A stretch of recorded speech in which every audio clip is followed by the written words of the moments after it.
मी निरुपमा भावे. माझं वय आता 73 आहे. मी पहिल्यांदा अकॅडमिशियन होते.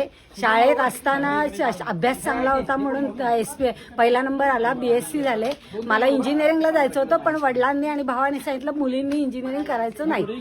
मग मी म्हटलं मी BSc झाले त्याला लग्न करणार नाही. मग मी MSc मॅथमॅटिक्स केलं. मग माझं लग्न झालं. मग PhD केलं. वाडिया कॉलेजमध्ये पहिल्यांदा टीचिंग सुरू केलं. नंतर फर्ग्युसनमध्ये 10 वर्ष होते.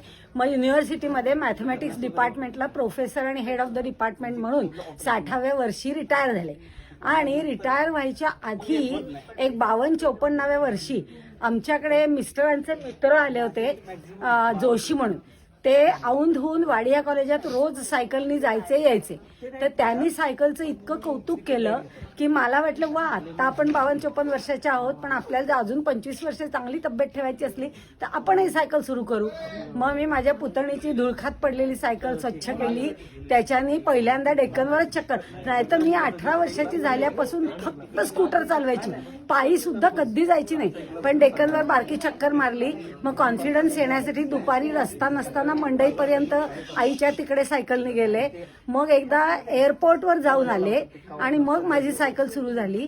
मग सकाळमध्ये मी पाहिलं की दर महिन्याच्या पहिल्या रविवारी सायकल ग्रुप, पुणे सायकल प्रतिष्ठान एका भागात जाऊन घोषणा देत सायकल प्रमोट करतात. मग मी त्यांच्याबरोबर सुरू केलं. आणि त्यांचं सुरू झालं येत्या रविवारी कुठे जाणार आहात तर म्हणे महाबळेश्वरला जाणार. म्हटलं महाबळेश्वरला? तर म्हणे हो, यंदा म्हणे आम्ही वाघा बॉर्डर आग्रा करणार आहोत, तर त्याची प्रॅक्टिस म्हणून आम्ही महाबळेश्वरला. मी म्हटलं बापरे, मग रोज किती करता? तर म्हणे 100 किलोमीटर. म्हटलं बापरे, एवढी करता?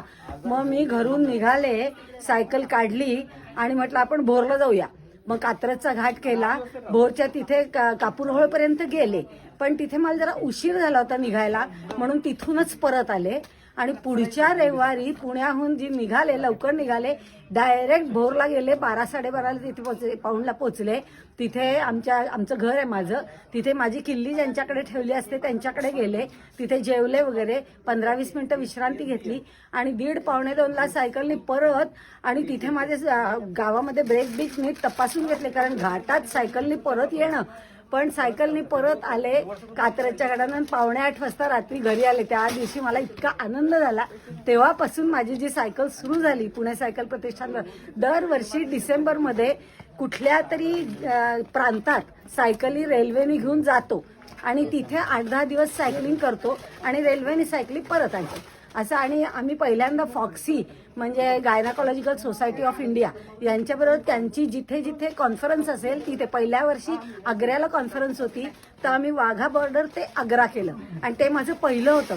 त्यामुळे पानिपत दिल्लीच्या तिथे मी प्रचंड दमले होते, पण त्या लोकांच्यामुळे मी गेले. मग वाघा बॉर्डर आग्रा केलं. नंतर भुवनेश्वर कलकत्ता केलं. तिथे चाइल्ड स्पेशालिस्टची कॉन्फरन्स होती. भुवनेश्वर कलकत्ता, मग गोवा कोचीन, मग चेन्नई कन्याकुमारी.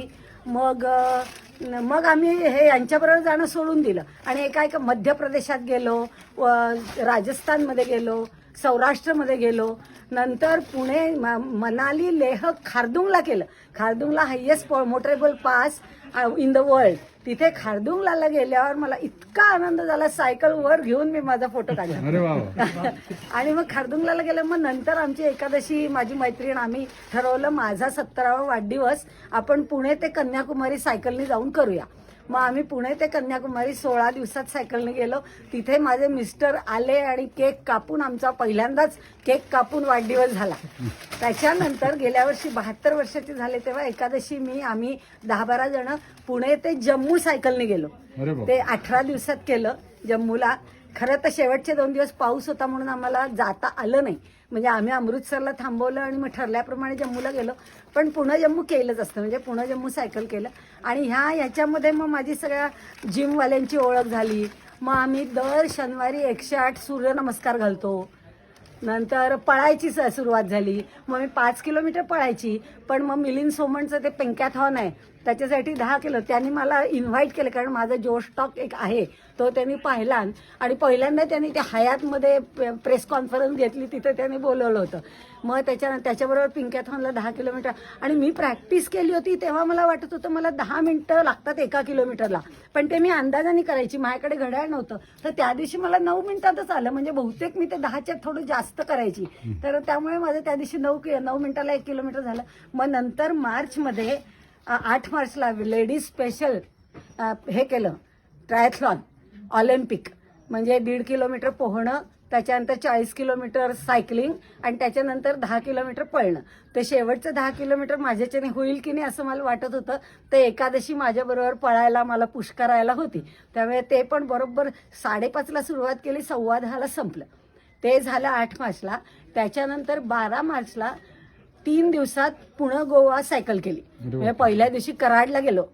पहिलं कराड, पूर्वी एकदा मी असं मला करायचं होतं 3 दिवसात, आणि कराडच्या आधी उमरजच्या तिथे मी आपोआप सायकलवरनं पडले, बेशुद्ध पडले म्हणून पडले का पडले म्हणून बेशुद्ध झाले कोण नाही, मला कळलंच नाही. पण मग माझ्या मैत्रिणीचं कोणीतरी गाडीने येत होतं, त्याची गाडीत सायकल घालून गेले, जोशी हॉस्पिटलमध्ये चेक केलं तर सगळं ठीकठाक होतं, मला काहीच झालेलं नव्हतं.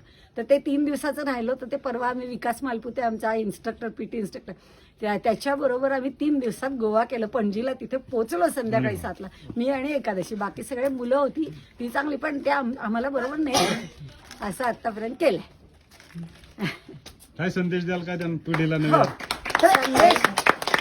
संदेश म्हणजे मला बायकांना असं सांगायचंय की आपली मुलं जोवर मोठी होत असतात, नोकरी, मुलं, घरचं करस्तवर बाईला वेळ नसतो. पण माझा एकच मुलगा, तो जेव्हा 12वी झाला आणि कलकत्त्याला मरीन इंजिनिअरिंग कॉलेजात गेला तेव्हा मी सुटले.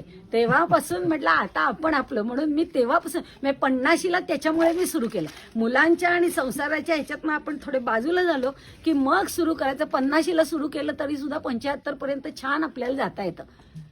असं माझं की बायकांनी 12वीतली मुलं झाली की आपण सुरू करायला पाहिजे. वा वा, छान छान.